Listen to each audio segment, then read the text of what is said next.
On a frozen Minnesota lake, a man was ice fishing alone when a tiny, emaciated bobcat kitten limped out of nowhere and aimed straight for his only catch.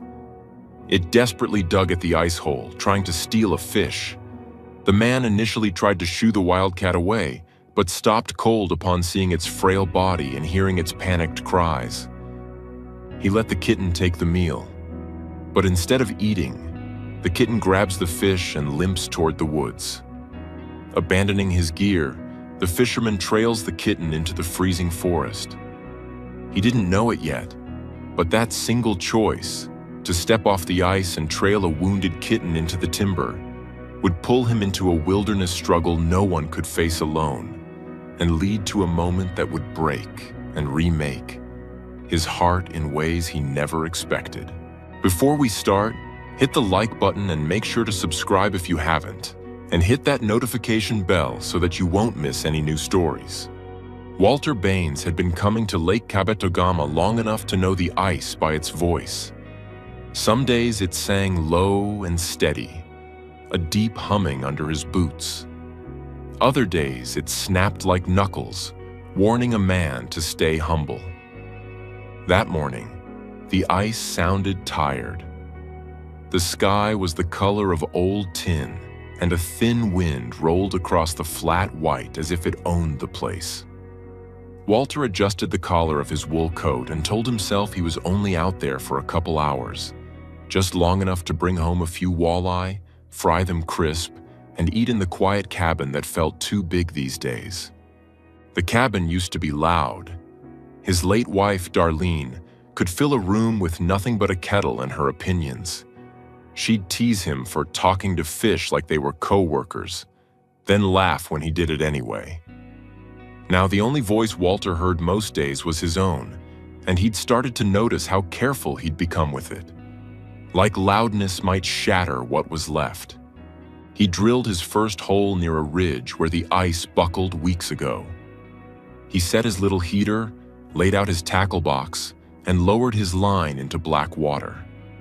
The world narrowed to the gentle tug of current and the patient waiting that, once upon a time, Darlene said was Walter's greatest talent. "Give him a chair and a quiet corner," she'd joke, "and he'll outlive us all." Walter caught a keeper walleye within 15 minutes. Clean hook, clean lift, fish flashing silver under the gray sky. He smacked it quick, thanked it out of habit, and slipped it into his bucket. Then he poured a little coffee from his thermos and let the warmth creep into his hands. He was halfway through a sip when he heard a sound that didn't belong. Not the wind, not the ice, not a snowmobile either. A tiny rasping cry, like a kitten that had learned the hard way winter didn't care. Walter looked up, scanning the empty lake. At first, he saw nothing but drifts and distant tree line. Then a shape appeared at the edge of his vision. Low, quick, and oddly determined. A small cat, stepping high through the snow, ears pricked, eyes locked on him like he owed it money. Walter's first thought was domestic. Someone's barn cat, lost and foolish. Then the animal came closer and his stomach tightened. Those legs were too thick for a house cat. That face was too blunt, too wild. The whiskers splayed, the cheeks already trying to grow into something fierce. A bobcat kitten, and a young one. Maybe 8 or 10 weeks if it was lucky. Lucky, Walter thought, and then immediately saw the truth. Lucky wasn't the word for a kitten that skinny. Its coat was fluffed against the cold but couldn't hide the angles of its ribs. One front paw wasn't landing right. It hovered a little, then touched down with a careful wince. And the eyes, big and blue-gray, weren't curious the way a healthy wild kitten's eyes should be.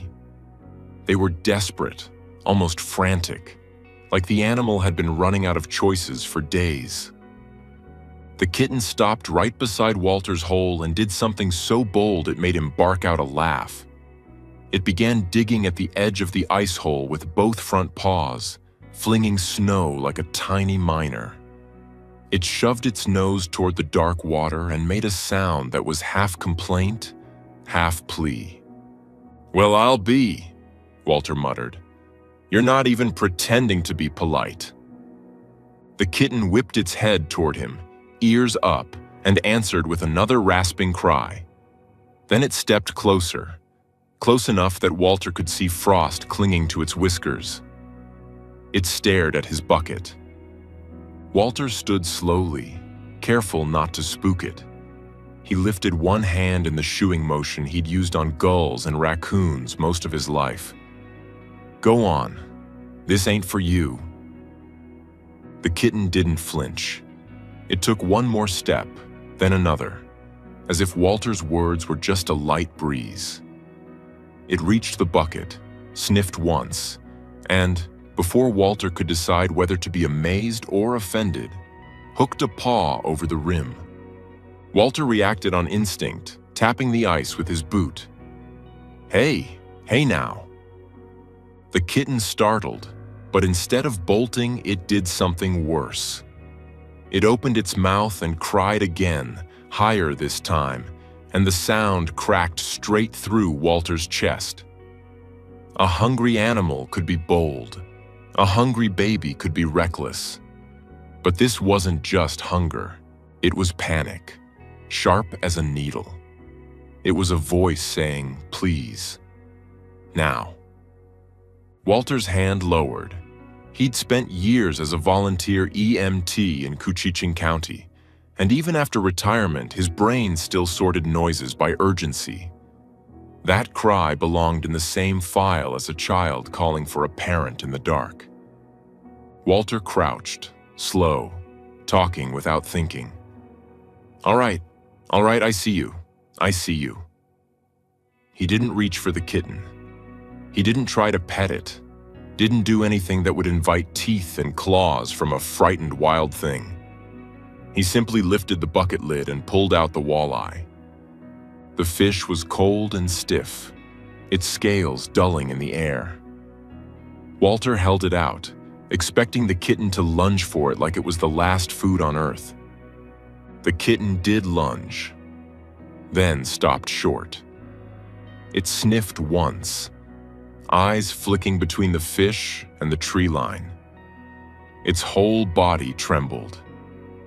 Then it clamped its little jaws onto the fish's midsection and tugged with surprising strength.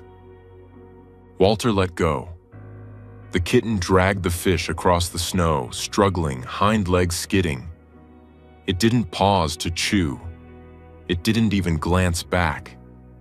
It just went, limping, determined, heading for the woods like it had an appointment it couldn't miss. Walter straightened, heart thumping hard for no good reason. He watched the tiny cat disappear into a drift, then reappear farther off, that fishtail bobbing like a flag. "Now hold on," he called, and immediately felt ridiculous. Calling after a wild bobcat kitten was like trying to reason with a thunderstorm. But the kitten didn't vanish into the trees. It stopped at the edge of the lake where the cattails met the first line of spruce. It turned its head and looked back at Walter. Not a fearful glance, not a warning. A look that seemed to say, "Are you coming or not?" Walter stared, frozen in place. Then the kitten turned again and slipped into the timber. Walter's fishing gear suddenly looked like somebody else's life.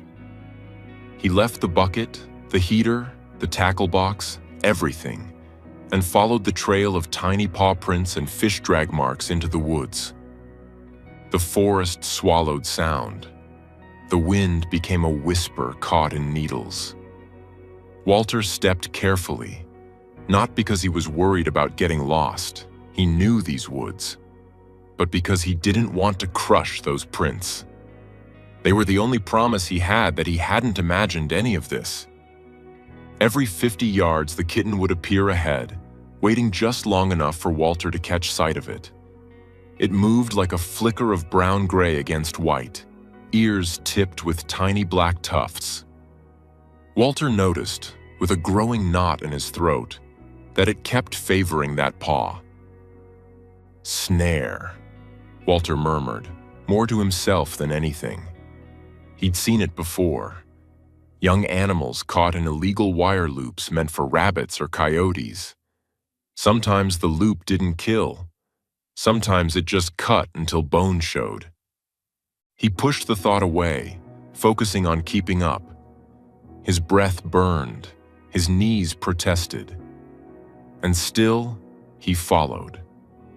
After nearly 20 minutes, the kitten led him into a hollow sheltered by fallen cedar and thick brush. The snow there was less wind-scoured, mounded like someone had been digging. Walter slowed, senses sharpening. Then he smelled it. Not blood exactly. Something metallic and sour. The scent of strain and sickness that no winter air could hide. He saw the den entrance under the roots of an uprooted pine, a dark gap half covered by snow. The kitten dragged the fish to the mouth and shoved it inside with frantic little kicks. Then it backed out and cried again, softer, almost broken. Walter's chest tightened. He got down on one knee and leaned, careful, peering into the shadow. His eyes adjusted slowly. Inside, curled on her side, was an adult female bobcat. Her coat was damp around the belly and hindquarters. Her flanks rose and fell too fast. Her eyes were half-lidded, unfocused, as if she was trying to stay in the world, but the world kept slipping away. And between her legs, Walter swallowed hard, was the unmistakable effort of labor. A tiny paw, no bigger than Walter's thumb, appeared and vanished again with a weak contraction. The mother bobcat made a sound that wasn't a growl. It was a low, exhausted moan, the sound of an animal that had nothing left to give. Walter didn't move closer. He didn't reach in. He knew enough about wildlife to know a cornered mother could tear a man open even on her worst day. But he also knew something else. He'd delivered babies in the back of ambulances, on kitchen floors, in ditches, in places no baby ever planned to arrive. He knew what it looked like when a mother was losing the fight. And this bobcat was losing it. Walter backed up a step and pulled his phone. No bars, of course. The hollow sat like a dead spot in the earth. He tried again, lifting the phone toward the sky, turning slowly like a man trying to catch a radio signal with his bones. One bar flickered, then vanished. Walter cursed under his breath, then forced himself to breathe. "Okay," he whispered. "Okay, Walter. Think." He had a handheld radio in his snowmobile back on the lake, left beside the fishing hole. Too far. The mother didn't have too far. The kitten pressed against Walter's boot, not cuddling, not tame, just close enough to feel warm for 1 second.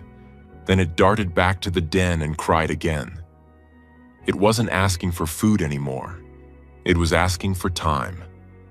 Walter made a decision that felt like stepping off a cliff. He took off his thick parka, the one Darlene bought him because she worried about his stubborn pride more than she worried about money. He folded it into a big, soft bundle and set it on the snow a few feet from the den entrance. Then he unzipped his fleece and pulled out his wool scarf. He spoke aloud, calm, steady, the way he used to talk to panicked people. "Easy, girl, easy. Not gonna hurt you, just trying to help." He found a long branch and used it to gently pull aside snow at the den mouth, widening the opening without putting his hands inside. The mother's eyes fluttered toward him. No rage, just a dim, worn-out awareness.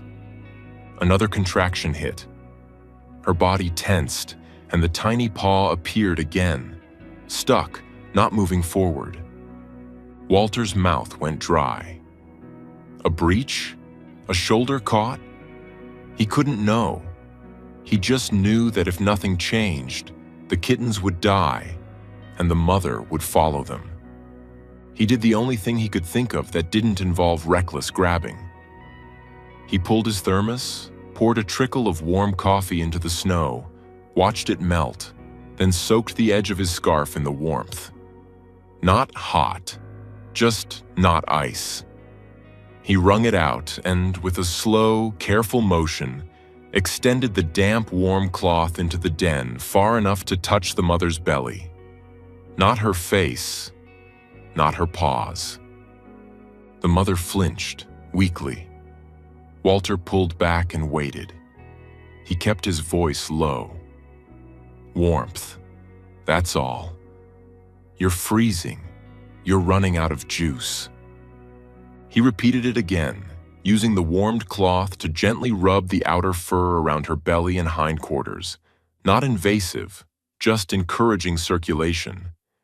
He'd seen hypothermia steal strength from women in labor. Cold made everything harder. Cold made pushing impossible. The kitten watched, eyes huge, head twitching between Walter and its mother like it couldn't decide whether to trust or attack. But it didn't attack. It stayed. It endured. The mother bobcat's breathing eased a fraction. Another contraction came, slightly stronger this time. Walter leaned in just enough to see the kitten's paw shift forward. "Come on," Walter murmured, voice breaking. "Come on, little one." The world held its breath. The mother pushed, shaking. The kitten's paw advanced, then a tiny head followed, slick and small, wedged for a long, terrifying moment. Walter's hands hovered uselessly in the air. He refused to reach in unless he had no other choice. He used the warm cloth to gently press the snow away, making space, keeping the entrance clear. With a final trembling push, the first newborn slid into the den bedding. The mother immediately licked, weak but instinctive, and the kitten made a tiny squeak that sounded like life refusing to quit. Walter's vision blurred. He blinked hard, annoyed at himself. A man his age didn't need to cry in the woods over a wild cat. And yet, there it was, hot and sudden in his eyes.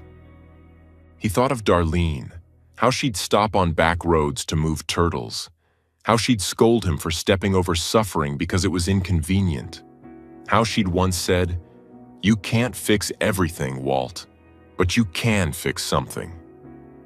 Walter stayed. He kept the den opening clear. He kept the mother warm with the damp cloth whenever she'd allow it. He talked softly, steadying his own nerves as much as hers.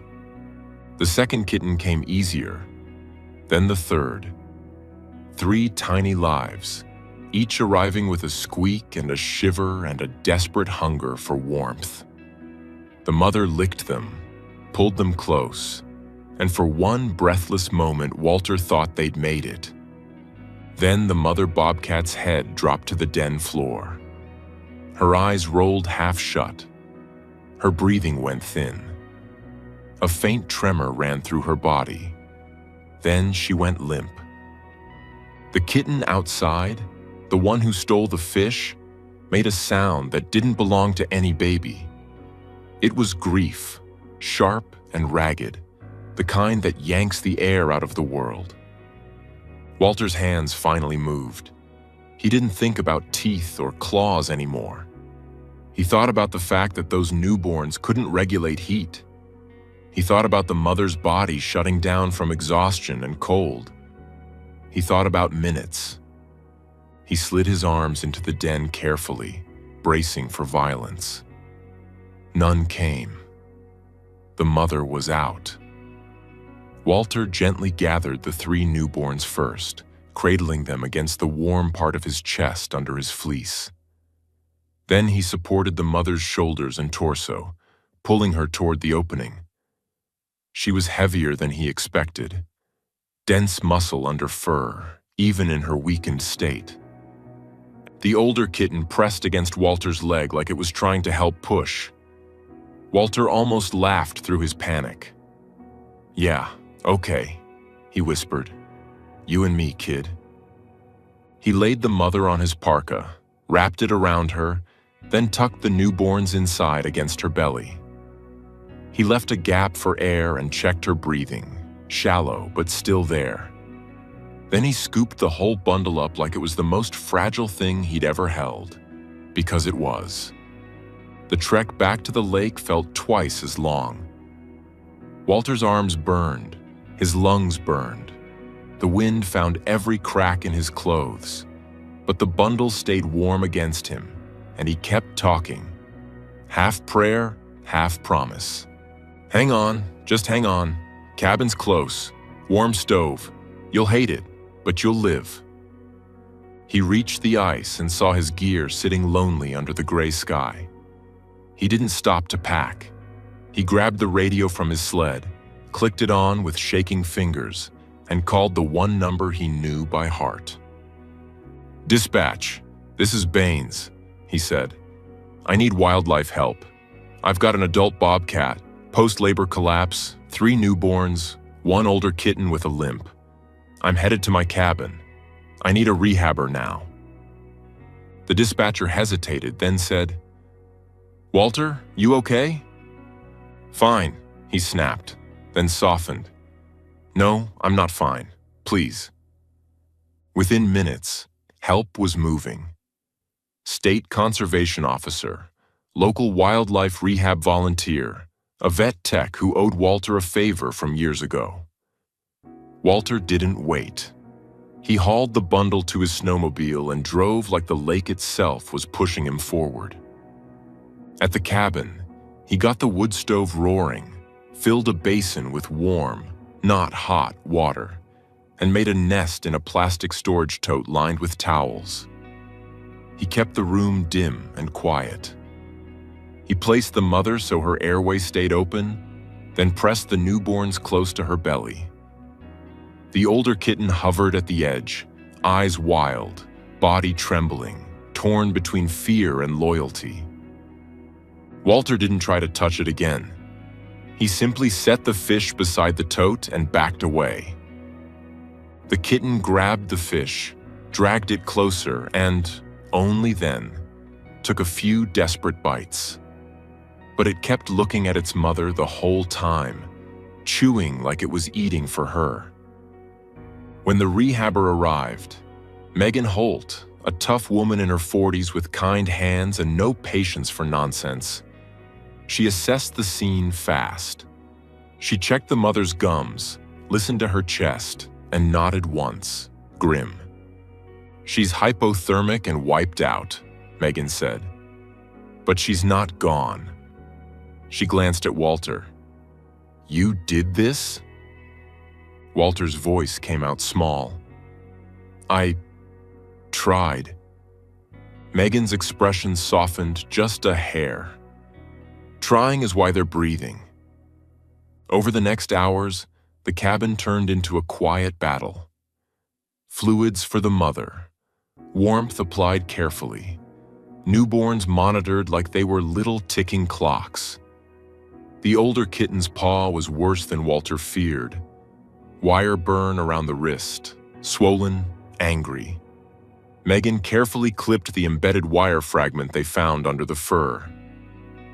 "Somebody set snares out there," she muttered, eyes hard.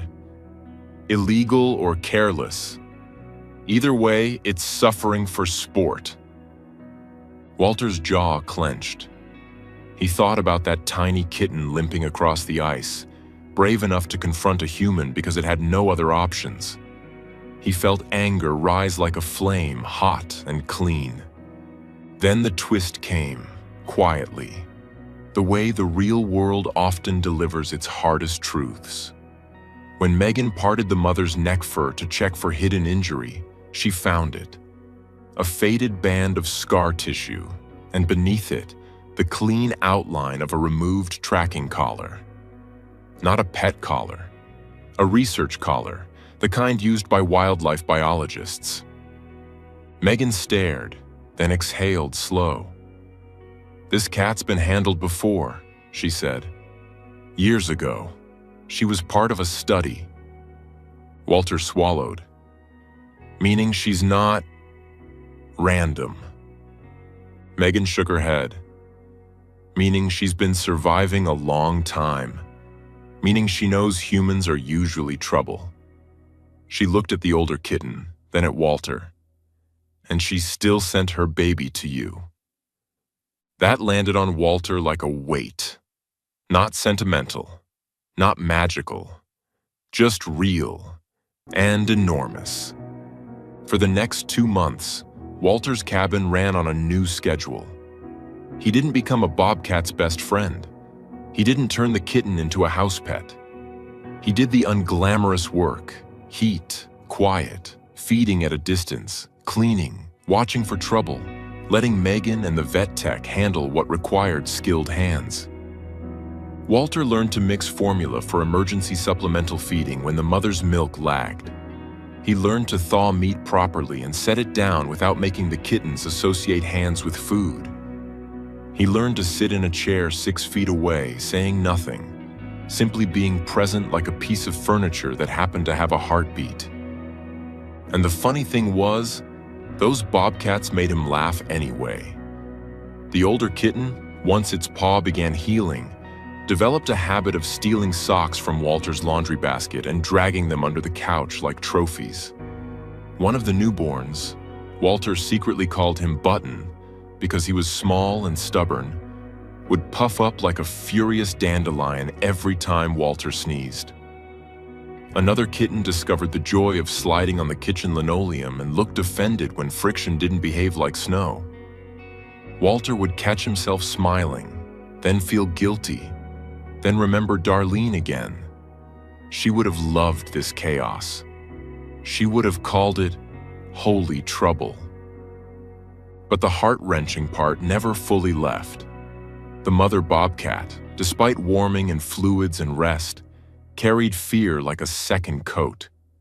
She never relaxed when Walter moved too quickly. She watched doors like they were traps. Sometimes, late at night, she would lift her head and stare at the window as if she expected the snare setter to come strolling through the snow. Walter understood that kind of vigilance more than he wanted to. He'd lived it after Darlene died, listening for footsteps that would never return, bracing for pain like it was weather.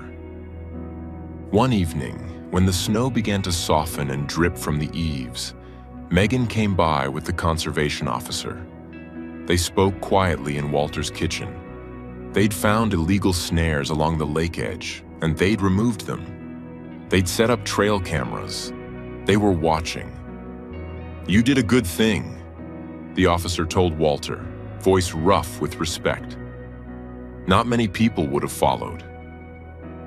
Walter stared at the wood stove.